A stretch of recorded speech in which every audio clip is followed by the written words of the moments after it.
लंबा रूम में पूरा गर्मी कटले बानी चाचा, बिना पंखा के पूरा गर्मी। केकरा लाख? गरीब लाख। हमार बाबूजी मजदूर थोड़े रहलन, हमार भाइयों मजदूर ना रहे, हमू तो इंजीनियर हई, हमू मजदूर ना रहनी। अगर जीत जाए तो हम लोग छठ उठा ले पबनी तीज सब कोई एगो महारानी लगे मलदिन लगा रहे। हम 5 किलो लड्डू चढ़ौले रहनी कहनी भाई जीत जाए तो हमनियो के मालिक के मिल जाए से लोग पास केनहु कमाए में हमनियो के सुरक्षा रह बाल बच्चा ननी ननी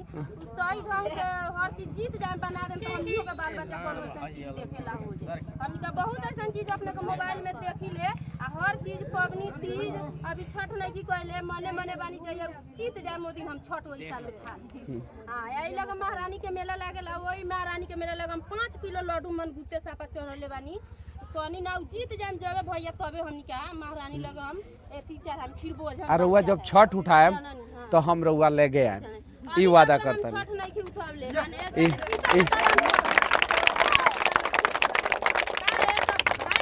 देखी ले मोबाइल पर जब गरीब ला उतना दिन जेल खटनी तो वो गरीब के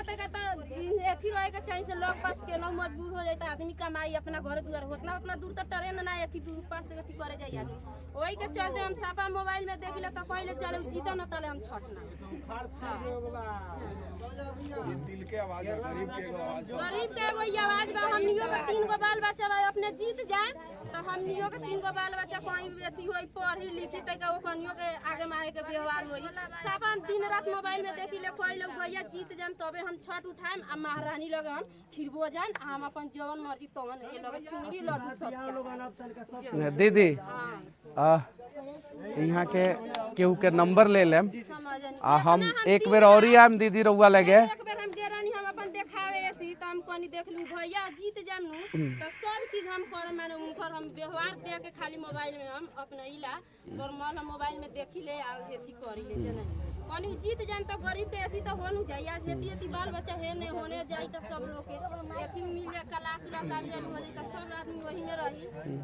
दीदी नंबर जोन बा नंबर दे देम, नंबर पर फोन कर देम ठीक बा। आ दीदी एगो बात कही, यूट्यूब चैनल बना ली रउआपन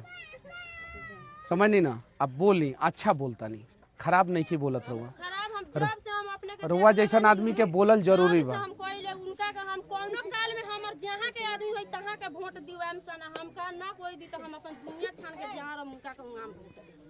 समझनी। अभी तक सब कोई कहला छठ है हम कहनी ना हम जब से देख लेबन मोबाइल तब से कहनी जीत जाम तो तबे हम छठ करना तो हमें भी जे छठ